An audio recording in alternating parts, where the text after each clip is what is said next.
Dear President Biden, Vice President Harris, and members of the 117th Congress. Of the many things that the COVID-19 pandemic has made real and surreal, it is that we can be simultaneously terrorized and amazed, that life can be at once awful and awesome.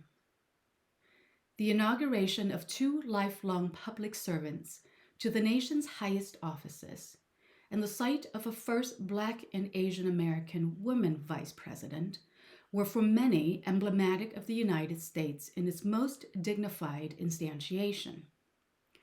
It was a representation of the noblest forms of the American idea of which President Biden spoke: collective courage, conviction, conscience, collaboration.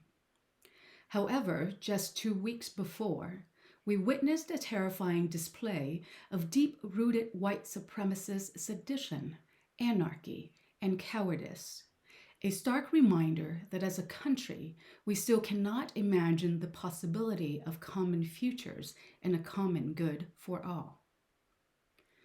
The Biden administration has demonstrated hawk-eyed attention to the critical issues of our lifetime: the raging COVID-19 pandemic, the choking economic crisis, the inertia of racial inequity and injustice, and the perils of climate change which threaten our very existence. We know that these matters will take more than 100 days of executive orders.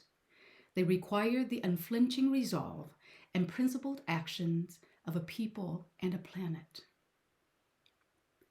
The battle for the soul of the nation, as President Biden has put it, is not a fight between winners and losers, out of which some may suffer mortal wounds. It might be more akin to what Christian biblical scholar Melanie Johnson de Beaufray has described as utopian social dreaming.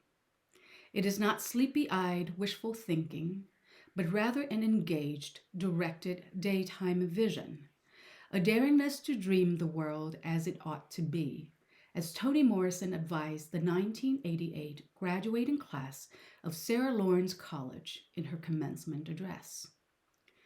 Utopian social dreamers are acutely attuned to what philosopher Elizabeth V. Spellman had written long ago. The world is in need of repair, and we humans insist that its brokenness is repairable. To this conviction, Christians would add that it is God who is steadily at work in the ongoing regeneration of this world. Our human responsibility is to join in that work. This is the very same terror and amazement of Easter which Christians celebrate worldwide. We are terrified by our own death-dealing brokenness, and yet we continue to be amazed by God's regenerative, resurrectional power. May this good news sustain and embolden you for the long and hard work ahead. With great expectations, Trần Lê Mai Anh, Garrett-Evangelical Theological Seminary.